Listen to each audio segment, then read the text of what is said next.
Hi everyone, my name is Cynthia. Let's talk books. And today I would like to talk about my wish list for 2020. And what I mean by that is books I want, books that have come out, they have been published, they're available, and I would like to have, but I don't currently own them. They're not sitting on my shelves, and I would like to get to them in 2012. So I am going to divide this list into two parts, basically fiction and nonfiction. So I'll start with the books that on my wish list that are works of fiction.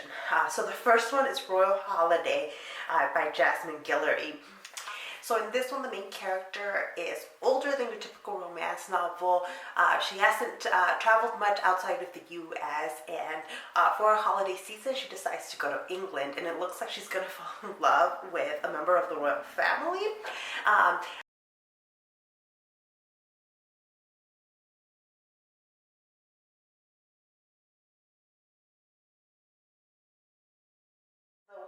I have The Wedding Party on my shelf waiting to be read, and this was one of her latest books. It's The Royal Holiday, which I would really like to get to in the next year. Now, I should clarify with this list, I will probably be buying Royal Holiday since I have all the other Jasmine Guillory books, but some of these books I'll probably, if available, I'll get them from my local library.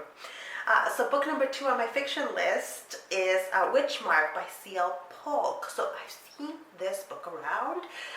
It's fantasy, and I don't know all the details about it because with a lot of fantasy books, I kind of like to go in them a little bit blind, but it just won some awards.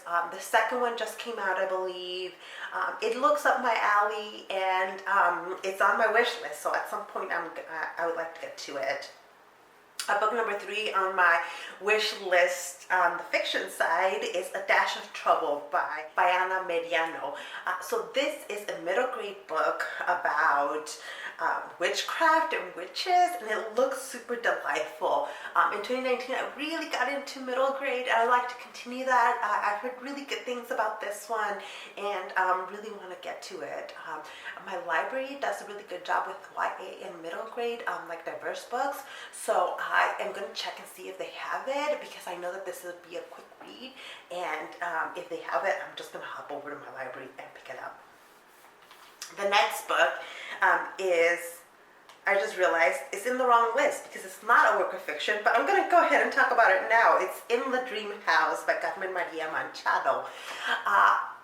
I've heard a lot of really great things about this book. Everybody I've seen who's read it has enjoyed it. It is a memoir with a lot of difficult discussions, it seems like.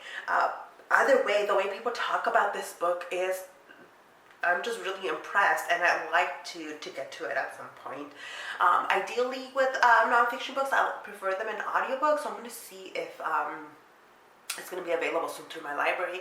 Although this one, last time I checked, both the library audiobook, ebook, and physical copy had a long wait list. So we'll see how I do with that one. The next book on the list is The Book of Wasps by José. I've been really impressed with everything I've read by Olet, even things that I kind of only so liked. I've just been impressed with his ability to use historical moments, his knowledge of history. I've just been really impressed. And this one is set in Cuba, I believe during the Cuban Revolution, and I would really love to see what his take on it is. And people that have read this one have had really good things to say about it, but it hasn't gotten as much hype as other books, so I would like to read it and see what it's all about. And then lastly, on my work of fiction list, I have The Magnolia Sword by Sherry Thomas. So this is a fictionalized version of The Ballad of Mulan. So if you don't know, the Disney version is actually kind of based on an actual ballad about a Chinese girl who joins the army. And I've read the ballad, I've assigned it in class. class, and I really want to see what Sherry Thomas did with that one, and kind of see if there's a way to kind of do an assignment around it. I don't know. We will see. All right. So all the rest of the books on my wish list are works of nonfiction, and they're mostly kind of academic books. Like they're not written necessarily for the general public, although some of these I think were. But they're definitely kind of fall within kind of my research interest. So the first one is Black and British, A Forgotten History by David Olugosa. So one of the things that I try to do in my European classes is emphasize that the ideas we have of Europe as a white continent are really not 100% true. Europe has never been like only white, and there's a long history of people of color in Europe. And this is a book that I recently came across and that I think can help me kind of fill out some of those stories for students. So that's why I'm interested in it. The next book on my list hasn't come out yet, but will be coming out in March, and it's Female Husbands, A Trans History by Jen Manion.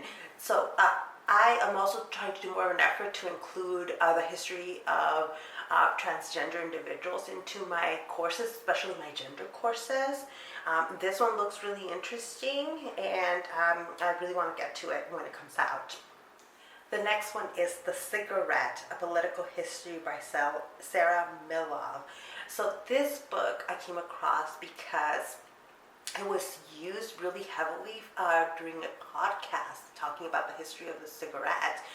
Two male historians were asked to be on this podcast to talk about this history. They used mostly material from this book, but never gave it credit. It wasn't cited anywhere in the podcast. It wasn't spoken anywhere in the podcast. And the historian that wrote it is a woman and kind of early in her career, so she could have really benefited from the publicity had they mentioned her name. Fortunately, people found out about it and realized that basically most of the information that the historians were sharing on this podcast had come from this one book, and that they hadn't given credit to the historian who wrote it. And as a result, academic Twitter kind of